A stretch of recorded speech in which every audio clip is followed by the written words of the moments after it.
Aujourd'hui, ces mystères sont encore inexpliqués. C'est surprenant, c'est mystérieux. Et c'est à ce moment-là qu'un bruit très étrange va être enregistré. Les clés du mystère sur Sud Radio. À partir de quand parle-t-on de paranormal ? Quand on n'est plus dans la normalité, quand ça dépasse l'entendement. Mais à partir de quand doit-on s'inquiéter ? D'ailleurs, s'inquiéter, est-ce que ça sert à quelque chose ? Des appareils qui se dérèglent, des bruits inexpliqués. Qui est derrière ces phénomènes ? La tentation d'en savoir plus est, somme toute, naturelle et légitime. Comprendre le pourquoi du comment. Compliqué, complexe, mais tellement fascinant. Aujourd'hui encore, entrons ensemble dans le domaine de l'étrange. Bonjour Evelynion. Bonjour Emmanuel. Alors aujourd'hui, c'est paranormal et apparition. Oui, apparition entre autres, parce que nous allons évoquer une série de phénomènes dont les apparitions ne sont qu'une partie. Et ce dossier, que je connais bien aussi, est pour moi un des dossiers les plus frustrants qui soit. Aïe.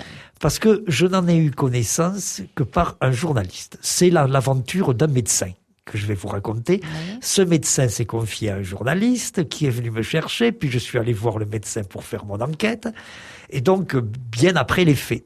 Or, c'est terriblement frustrant parce que ça se passe dans une ville de notre région que nous appellerons Trencaville. Nous ne lui donnerons pas son véritable nom. Quelque part dans le sud. Voilà, et c'est une ville qui m'est très chère. C'est là que j'ai passé mon bac. Ah, c'est déjà un indice, ça, Yves. Écoutez, tout le monde sait que j'ai passé mon bac au pôle Nord. Oui. Bon, donc c'est une préfecture bien provinciale, avec ses qualités et avec ses défauts. Il y a la caserne, il y a le festival d'été, il y a les érudits locaux, il y a quelques industriels dynamiques, il y a un parking récent qui est une très mauvaise décision, bon, etc., etc. Bon, moi, si j'avais pu aller enquêter, j'aurais pu respirer l'air de mon adolescence, vous voyez. Si ce médecin avait connu l'existence de mon laboratoire et dès les premiers événements m'avait appelé, j'aurais été bien content d'y aller en direct. Mais ceci dit, l'histoire est très très jolie. Et donc, le médecin, nous allons l'appeler Benoît. D'accord. Quand notre affaire commence, c'est à l'automne 1977, Benoît est un jeune médecin, un médecin débutant, et il est spécialisé en radiologie. Il va donc ouvrir un cabinet et s'installer, et il a une chance, il trouve un appartement, nous appellerons Place du Pigeonnier. D'accord. Place du Pigeonnier, c'est à peu de distance du centre, c'est un quartier résidentiel, il y a quelques immeubles cossus qui datent de la fin du 19e siècle. Le loyer est extrêmement modéré, c'est une première surprise, il y a une belle porte cochère, c'est vraiment idéal pour un médecin qui pose sa plaque pour la première fois. Et voilà que Benoît s'installe là, tout se passe très bien. Évidemment, il a dû s'endetter pour s'équiper, mais tout compte fait, les patients sont nombreux. Pourquoi ? Parce que il n'est pas connu, il n'a pas de réputation. Ouais. Bon, bien sûr, il a fait savoir à ses confrères que lui, Benoît, radiologue, s'installait. Et donc, quelques confrères ont pu dire à Desmlat, tenez, vous avez un nouveau radiologue juste pas très loin de chez vous. Mais c'est un débutant. Et bien, ce débutant a d'heureuses surprises, vraiment. Il doit donner des rendez-vous, il doit faire attendre. C'est magnifique. Et donc, tout se passe très bien. Les appareils sont neufs. Il n'y a finalement qu'un problème. Oh, c'est un petit problème. Plus on a de patients quand on est médecin, plus on a de paperasse. Et plus on a de paperasse, plus il faut les remplir. Plus il faut travailler. Mais quand on vient d'investir dans des appareils, dans quelques aménagements des locaux, on ne peut pas réinvestir, du moins pas tout de suite, pour une secrétaire médicale. Et donc, toutes ces paperasses, Benoît va devoir s'en charger tout seul. Et au bout de quelque temps, il ne trouve qu'une solution, c'est retourner le soir à son cabinet. D'accord. Il ne loge pas sur place. Et donc, à l'automne 1977, il y a 2 mois qu'il est installé. Il a ouvert début septembre. Dès la fin octobre, oui, il y a trop de papiers. Et il prend l'habitude, tranquillement, en se promenant sur le joli boulevard qui est par là, à Trencaville, à pied, en fumant une cigarette, d'aller remplir les papiers. Il n'y a pas occupation plus paisible qui soit. Seulement, cette occupation nocturne ne va peut-être pas plaire à ce que vous, Emmanuel, vous appelleriez un esprit, une présence, une entité. Il ne faut pas oublier que la maison est ancienne. Et Benoît va avoir, avec des intervalles de temps assez importants quand même, mais des surprises très, très désagréables.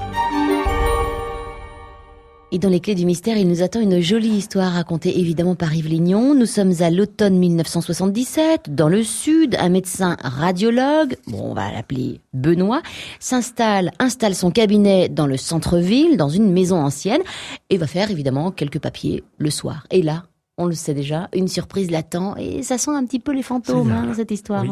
Nous sommes le 11 octobre 1977. Maintenant, Benoît a pris le rythme, il a pris l'habitude chaque soir, au moins 3 ou 4 fois par semaine, pas quand même le samedi et le dimanche. Il va tranquillement, il retourne à son cabinet, c'est un célibataire, il a mangé en ville, souvent au restaurant, et il retourne à son cabinet tranquillement pour traiter la paperasse. Alors, pour bien comprendre la suite, il faut savoir comment se présentent les lieux. Donc, il y a une belle porte cochère. C'est une des raisons qui font que Benoît est venu là. Elle lui a plu, cette porte. Derrière la porte cochère, il y a un hall. Au fond du hall, il y a une porte qui donne sur une salle d'attente. Et puis, après la salle d'attente, il y a le cabinet de Benoît. Donc, pour gagner son cabinet, pour s'asseoir à son bureau, Benoît doit traverser la salle d'attente.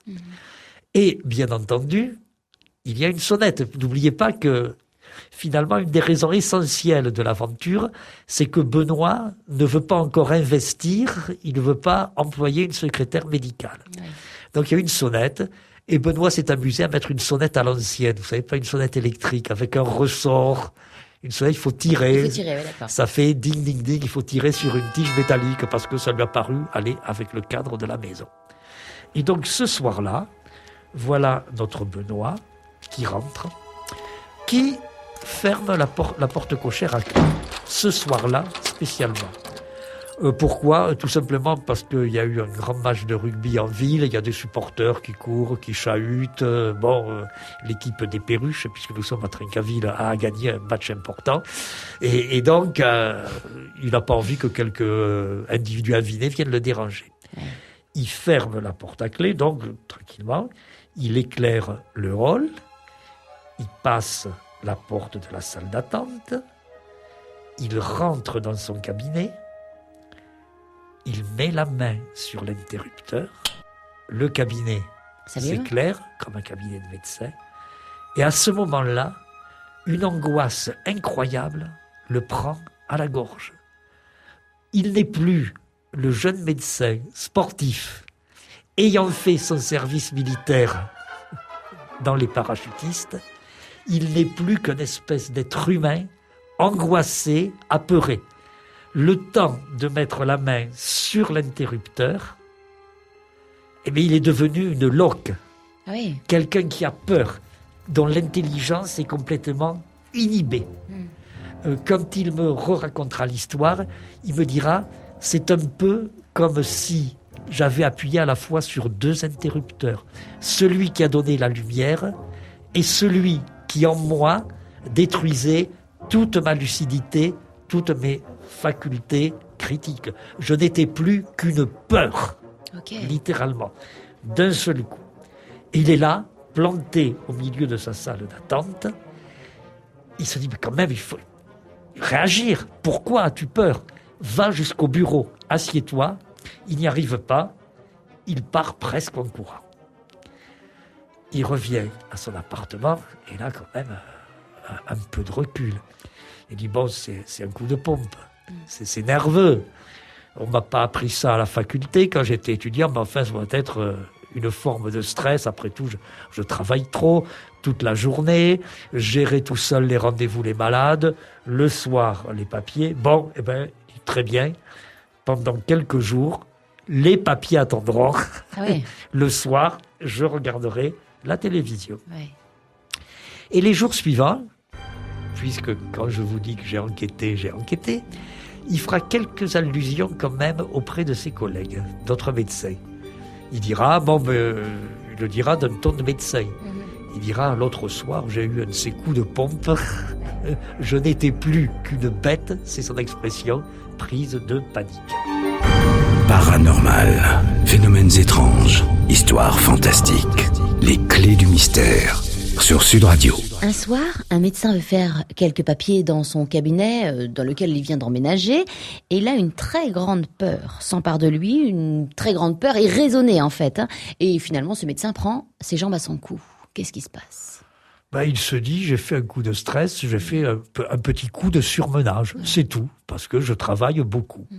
Et donc, puisque j'avais l'habitude d'aller faire des paperasses systématiquement le soir, pendant quelque temps, le soir, je n'irai plus, je me débrouillerai. Puis après tout, les affaires, comme je l'ai dit plusieurs fois, marchent bien. On va prendre un peu moins de malades, tant pis, pour rembourser les crédits. Ce sera un peu plus pénible, il y aura moins de distractions, je n'irai pas au ski, lui qui est célibataire. Enfin, il gère ça comme ça. Oui. Et finalement, arrive le mois de décembre, où il est bien dans sa tête. Oui. Dans la ville, on met les illuminations. Trinquaville se prend pour la capitale du département.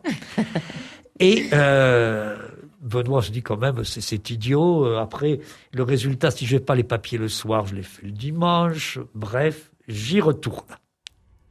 2 mois après, donc. 2 mois après.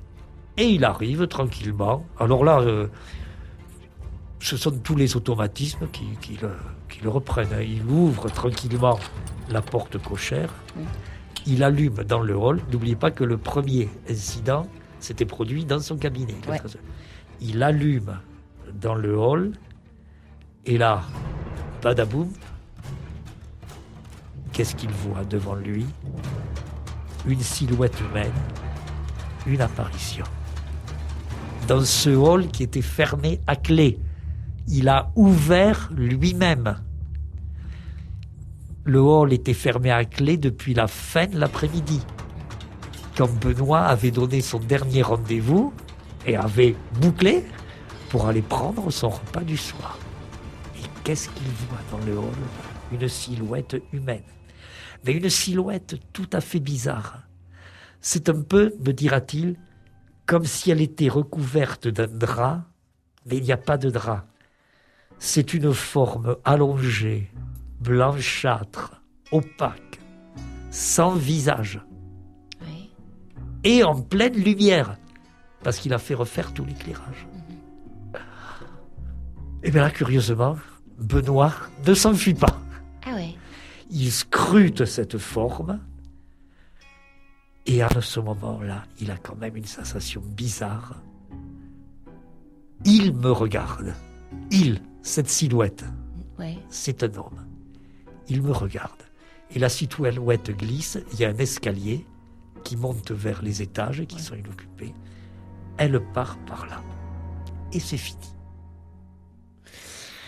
Voilà. Wow. Alors ça, c'est un soir, donc, alors qu'il vient d'arriver. Voilà. Alors, l'ami Benoît... Mais il a la sensation que cette silhouette le regarde, alors qu'elle n'a pas de visage vraiment. Mais il a l'impression d'être regardé par une entité, par ce que vous voudrez. D'accord. Bon, alors là, il se prend même sérieusement. L'ami Benoît, il dit... le surmenage, ça devient grave. Je croyais que j'avais pris mon train-train. Oui. Non, là... en octobre, la panique, ça a été un avertissement que j'ai pris un peu trop à la légère. Ouais. Je n'ai pas assez tranché dans mon emploi du temps. Maintenant, c'est à ce niveau-là la chirurgie. Et donc, il décide, tant pis pour les revenus, tant pis pour les problèmes de crédit. Bon, dans 6 mois, tout sera calmé, on verra ce qu'on fait. Mais il divise carrément sa clientèle par 2. Ah oui. Il refuse des rendez-vous en disant non, je ne peux pas. Et le calme revient dans sa vie.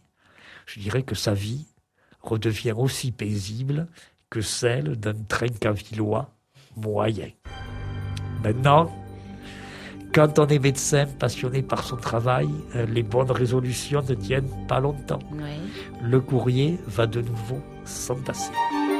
Nous sommes dans le sud, un médecin emménage dans son premier cabinet. Un soir, une très grande peur s'empare de lui. Il fuit, sans avoir d'explication aucune. 2 mois plus tard, un soir toujours, il décide de revenir, toujours pour faire ses papiers. Et là, toute lumière allumée, il voit une silhouette le scruter, puis disparaître. Et c'est tout. C'est tout. Il pense être victime de surmenage. Donc, il prend vraiment des décisions très fermes quant à son emploi du temps, qui était, c'est vrai, de plus en plus surchargé. Mais que voulez-vous ? Encore une fois, quand on a la passion du métier, les jours passent, les jours s'allongent même. Dans les vignes, il y a des hommes très occitants qui regardent les bourgeons. Le mois d'avril arrive, et Benoît, d'abord de temps en temps, puis 2 jours par semaine, presque tous les soirs, retourne à son cabinet. Le 10 avril 1978... Un an plus tard. Non, quelques mois plus tard. 4 mois plus tard. Une nouvelle fois, les gestes familiers. Les gestes d'autant plus familiers que depuis quelques semaines qu'il a repris ses habitudes, il ne se passe rien. Il ouvre la porte cochère, il allume, l'apparition est de nouveau là. Oh, mais c'est incroyable. La même. Et là... Encore une fois, l'apparition le scrute et disparaît. Même, exactement. Okay. Ce qui s'était passé au mois de décembre se reproduit. Mais là, comme il me le racontera plus tard, au fond de lui-même, Benoît a pensé, non, le surmenage à bon dos. D'autant plus que je ne suis en train de reprendre une activité même pas intensive, mais un peu plus forcée que depuis 3 semaines. J'avais coupé. Là, le surmenage à bon dos. Il y a autre chose.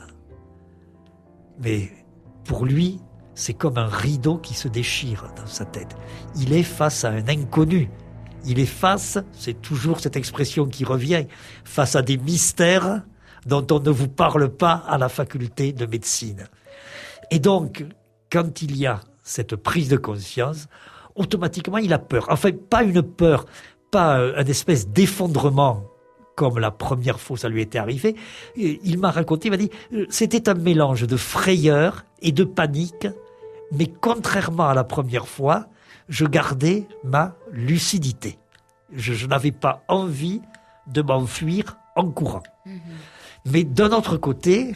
On est quand même dans un... Oui. Il y a quand même un phénomène particulier. Il y a un phénomène particulier. Et en même temps, le naturel reprend le dessus. Il se dit, mais non. D'abord, il s'est dit, c'est un phénomène inconnu, c'est du paranormal. Ouais. Puis il se dit, c'est peut-être un trouble psychique. Il essaie de se rassurer. Il me disait, je me suis raccroché à mes cours, à mes études, en disant, après tout, bon, tu ne peux pas être fatigué, mais qu'est-ce que ça peut être? Une hallucination, n'importe quoi. Donc, malgré cette frayeur qui est au fond de lui, il se raccroche à ce qu'on lui a appris. Et c'est assez tranquillement qu'il referme la porte, il va pas jusqu'à son cabinet, qu'il rentre chez lui. Et il a dormi assez paisiblement. Mais il était moins paisible le lendemain matin, et donc il a commencé à parler de tout ça autour de lui. Bien entendu, on lui a donné des explications qu'on qualifie bêtement de rationaliste. Ouais. Parce qu'en l'occurrence, elle ne l'était pas. Ouais. Du style, mais si, tu es fatigué. Ouais, alors ça tenait pas, encore une fois, il venait de prendre du... Mais si, tu es fatigué. Mais tu as rêvé. Tu es sûr, puisque tu as aussi l'habitude de prendre des repas au restaurant, que ce soir, le patron t'avait pas fait goûter le vin du mois, etc. Donc, ça ne résout pas son problème personnel, mais en même temps, il y a le boulot. Donc, finalement, de nouveau, pendant un moment, il ne va pas revenir le soir. Et puis, timidement, il fait un essai. Un soir, il revient, il ouvre la porte, il n'y a pas d'apparition. Bon, ça va, il l'ouvre, il la referme, il repart. Il laisse passer 2 ou 3 jours, il revient, il va jusqu'à son cabinet. Pas de problème, le calme. 2 ou 3 jours encore, il revient, il reste un moment dans son cabinet, il remplit quelques papiers, et ainsi de suite. Et le calme définitif a l'air de revenir, il va durer 2 ans. Sud Radio, les clés du mystère. des phénomènes étranges, des apparitions bizarres qui durent. Et puis là, Yves, nous sommes 2 ans plus tard. 2 ans plus tard, donc au printemps, au mois d'avril de nouveau, mais 1980. Et depuis 2 ans, plus rien ne s'est passé. Plus aucun de ces phénomènes qui perturbaient tant Benoît, notre médecin. Et pourtant, notre médecin en question faisait ses papiers de temps en temps, tout de Oui. même. Puis alors, donc, le soir. Comme il ne se passe rien, Ouais. il reprend ses habitudes de trop de travail. Ouais. Et maintenant, il y est tous les soirs. Et Il est toujours célibataire. il est toujours célibataire. Et d'ailleurs, quand il n'a pas de papier à remplir, il lit des revues médicales, il travaille à sa formation permanente. Oui. Mais c'est devenu une habitude. Le soir, il retourne à son cabinet après le repas. Et donc, on sait qu'il est là. Et si on veut le joindre, on téléphone à son cabinet et non pas à son domicile. Un soir, coup de téléphone. Non, ce n'est pas un fantôme. Emmanuel est en train de me regarder Oui, en disant, non, est-ce bien que sûr les que non. fantômes téléphonent? Non, pas encore. Non, ce n'est pas un fantôme, c'est un ami. Oui, il dit, je sais que tu es là, etc. Qu'est-ce qu'on fait dimanche, et ainsi de suite. Et à ce moment-là, la sonnette qui donne sur la salle d'attente résonne. Cette sonnette mécanique, avec un ressort. Si c'est une sonnette électrique, on dirait qu'il y a eu un dérèglement quelque part, n'en parlons plus. Oui. Et Là, il faut vraiment tirer. allons lire les malheurs de Sophie, ne parlons plus de parapsychologie. Mais là, il faut tirer.